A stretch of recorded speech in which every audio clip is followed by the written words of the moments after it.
Assalamualaikum warahmatullahi wabarakatuh. Selamat pagi anak-anak. Kita bertemu lagi dalam pembelajaran daring ya, mata pelajaran PPKN. Semoga kalian tetap semangat dalam mengikuti pembelajaran, khususnya hari ini, dan semoga kita senantiasa diberi kesehatan. Oke, sebelum kita mulai, alangkah baiknya kita berdoa dulu. Memohon kepada Allah Subhanahu wa Ta'ala supaya kita diberi kemudahan, kelancaran dalam menuntut ilmu. Al-Fatihah.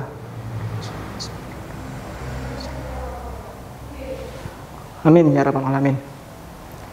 Oke, anak-anak kelas 1 untuk pembelajaran daring kali ini kalian akan belajar dengan saya ya.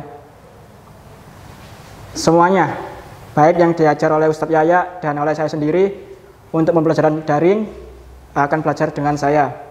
Nah, untuk materinya, kebetulan materi yang sudah diampu oleh Ustadz Yaya sampai dengan faktor penyebab keberagaman. Oleh karena itu, hari ini kita akan melanjutkan materi yang sudah dibahas di kelas ya. Kita samakan ya. Kita samakan dengan pembahasan mengenai macam-macam keberagaman. Kalau dulu di kelas waktu tatap muka pasti sudah dijelaskan makna Bhinneka Tunggal Ika. Ya, sedikit review.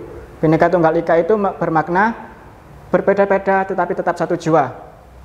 Nah, Bhinneka Tunggal Ika ternyata mempunyai istilah lengkap. Ya, istilah Bhinneka Tunggal Ika itu ternyata hanya potongan. Istilah lengkapnya itu ada di buku Sutasoma. Nah, di modul kalian ada, silakan dibuka materi makna Bhinneka Tunggal Ika. Istilah lengkapnya yaitu Bhinneka Tunggal Ika Tanhana Dharma Mangruwa, yang berarti berbeda-beda tetapi tetap satu jua, tidak ada hukum yang mendua. Nah, itu ada di zaman Kerajaan Majapahit. Kemudian oleh para pendiri negara, oleh Pak Soekarno, Pak Hatta, dan kawan-kawan, istilah lengkap Bhinneka Tunggal Ika itu dipotong, diambil hanya istilah Bhinneka Tunggal Ika saja. Tanhana Dharma Mangruwanya dibuang. Kenapa? Karena satu, agar lebih mudah untuk memahami maknanya. Ya. Dua, karena di zaman Majapahit dulu tidak ada payung hukum atau tidak ada hukum yang berlaku. Sedangkan di Indonesia ada hukum yang berlaku. Jadi itu. Oke ya. Kemudian materi berikutnya sudah dibahas faktor penyebab keberagaman. Ada 5 ya, di modul kalian itu ada. Silakan dibuka. Yang pertama ada letak Indonesia secara astronomis dan geografis. Yang kedua ada kondisi negara kepulauan. Yang ketiga ada perbedaan tempat tinggal atau perbedaan iklim. Yang keempat ada perbedaan sarana komunikasi dan transportasi. Dan yang kelima ada penerimaan masyarakat terhadap perubahan. Ada semuanya dan sudah dibahas. Sekarang kita bahas yang materi ini, materi terakhir di bab 1. Ada macam-macam keberagaman. Nah, macam-macam keberagaman ini ada 4, atau biasa kita kenal dengan keberagaman SARA. Pasti kalian pernah dengar istilah SARA ya. Nah, SARA itu kepanjangan dari suku, agama, ras, antar golongan. Berarti kalau keberagaman SARA, 1 berarti keberagaman suku, 2 keberagaman agama, 3 keberagaman ras, dan 4 keberagaman antar golongan. Ya, garis ini itu maksudnya sama dengan ini, keberagaman suku, agama, ras, dan antar golongan. Kita ke keberagaman suku. Yang pertama, pengertiannya keberagaman suku, pengelompokan manusia berdasarkan budaya. Nah, yang perlu diingat kata kuncinya di sini, di budaya. Pokoknya ada istilah budaya pasti keberagaman suku. Ya. Nah, budaya di sini macam-macam. Ada tarian daerah, ada lagu daerah, ada adat, ada rumah adat, ada pakaian daerah, banyak. Ya, kita ambil saja contoh suku Jawa misalkan. Budaya suku Jawa, ya budaya suku Jawa. Yang pertama tarian, misalkan tarian reog Ponorogo. Nah, kemudian kalian pasti dengar tarian bantengan. Nah, itu juga termasuk tarian. Rumah adat, misalkan di Jawa itu ada rumah adat joglo dari Jawa Tengah. Nah, joglo itu seperti gazebo di Gedung Baru itu, yang biasanya ditempati kalian kalau istirahat, yang ditempati bapak ibu guru kalau sedang santai, ya, yang dekatnya parkirannya sepeda motornya bapak ibu guru. Nah, itu seperti itu joglo. Itu juga rumah adatnya suku Jawa. Lagu daerah, lagu suku Jawa, misalkan Gundul-Gundul Pacul. Ya, kemudian ada lagi lagu apa dari suku Jawa? Misalkan Lir Ilir. Nah, itu juga dari suku Jawa. Banyak ya. Itu contoh dari budaya. Kita ke keberagaman yang kedua, yang kedua, agama. Sama, pengelompokan manusia berdasarkan keyakinan. Kata kuncinya di keyakinan. Kalau tadi budaya, sekarang keyakinan. Ya. Beda ya. Jangan diartikan pengelompokan manusia berdasarkan agama, tapi pengelompokan manusia berdasarkan keyakinan. Karena agama dan keyakinan itu beda. Kalau keyakinan itu menyangkut individu, kalau agama menyangkut kelompok. Contoh, si A ini percaya kalau Nabi Muhammad itu utusan Allah. Nah, itu keyakinan si A, menyangkut si A sendiri. Nah, kemudian si B juga percaya kalau Nabi Muhammad itu utusan Allah. Nah, yang percaya dua. Si C juga percaya Nabi Muhammad itu utusan Allah. Nah, yang percaya tiga. Ya, si A, si B, si C ini namanya keyakinan, menyangkut individu mereka masing-masing. Kemudian untuk menyebut ketiganya agar sekali sebut bisa mewakili semuanya, diperlukan istilah. Nah, istilah itulah yang disebut dengan agama. Misalkan percaya kepada Nabi Muhammad, berarti agama apa? Agama Islam.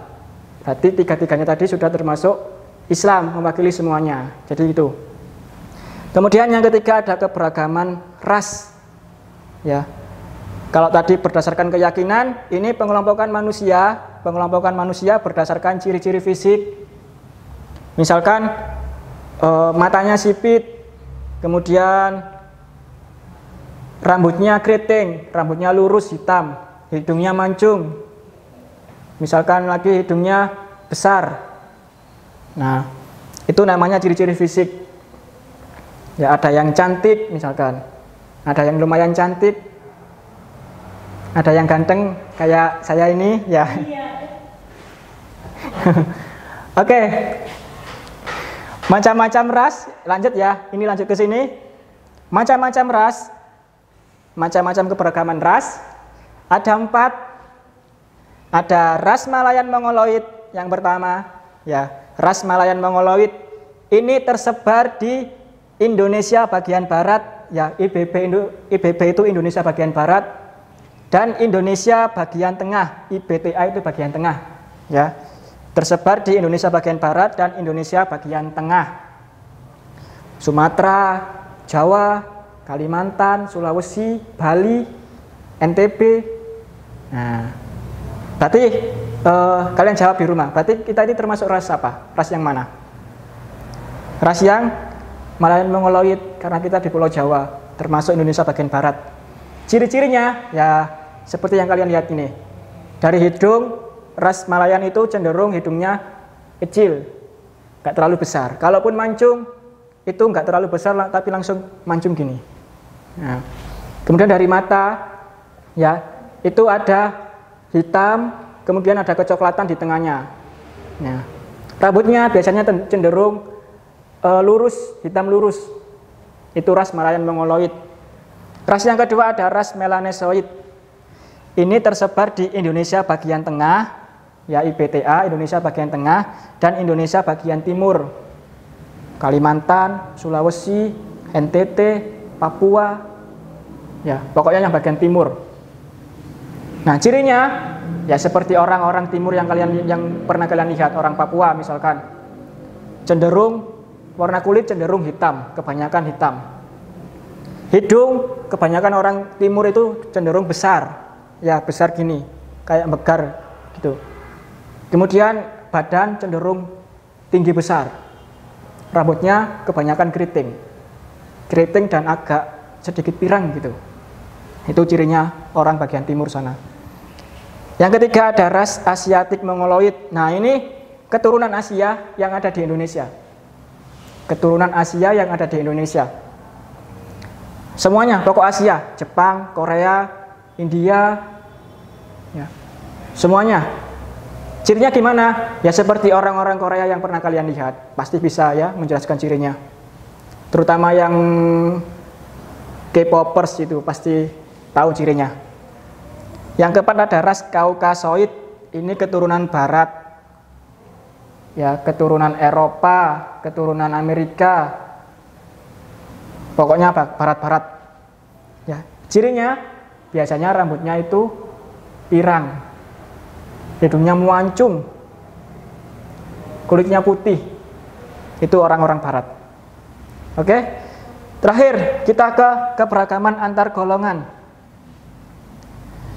Tadi berdasarkan ciri-ciri fisik, antar golongan berdasarkan kedudukan.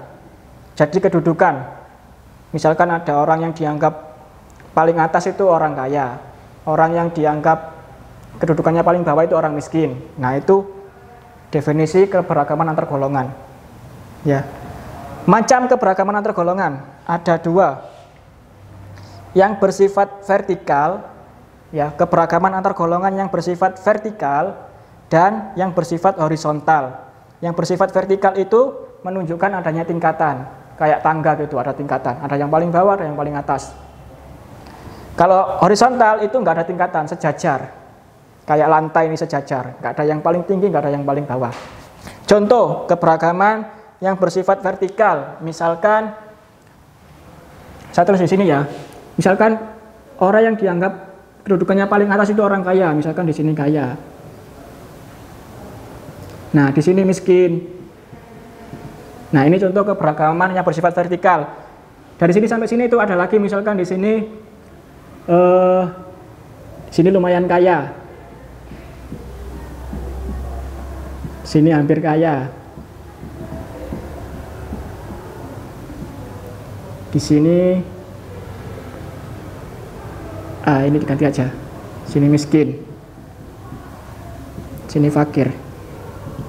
Nah misalkan gini, orang yang dianggap kedudukannya paling atas itu orang kaya, orang yang dianggap kedudukannya paling bawah itu orang fakir. Nah, itu contoh keberagaman yang bersifat vertikal. Kemudian contoh keberagaman yang bersifat horizontal. Misalkan di sini ada petani, sini ada nelayan, sini ada guru. Nah, ini sejajar, nggak bertingkat seperti ini, sejajar. Petani, nelayan, guru sejajar. Kenapa? Sama-sama pekerjaan. Dan nggak ada yang bilang petani lebih tinggi daripada guru. Guru lebih tinggi daripada nelayan, nggak ada yang bilang begitu. Ya, itu badannya. Ini vertikal, yang ini horizontal. Ya, oke. Sekarang kalian jawab di rumah dan di pondok. Misalkan di sini ada presiden, ada gubernur, ada bupati, dan ada RT misalkan. Kira-kira ini termasuk yang mana? Vertikal atau horizontal? Termasuk yang jawab di rumah ya. Oke. Nanti pas tatap muka saya tanya jawabannya apa. Ya ini jawab di rumah termasuk yang mana. Kemudian satu lagi, Islam, Kristen, Hindu, Buddha. Nah ini termasuk yang mana? Vertikal atau horizontal? Jawab di rumah dan di pondok. Nanti ketika tatap muka, saya tanya ya jawabannya apa. Oke, ini PR-nya. Oke ya, saya rasa cukup untuk materi hari ini. Ini materi bab 1. Dengan selesainya materi ini berarti bab 1 sudah selesai. Berarti ketika pertemuan minggu depan kita langsung ke bab 2. Ya, saya rasa cukup. Saya akhiri, kurang lebihnya mohon maaf. Assalamualaikum warahmatullahi wabarakatuh.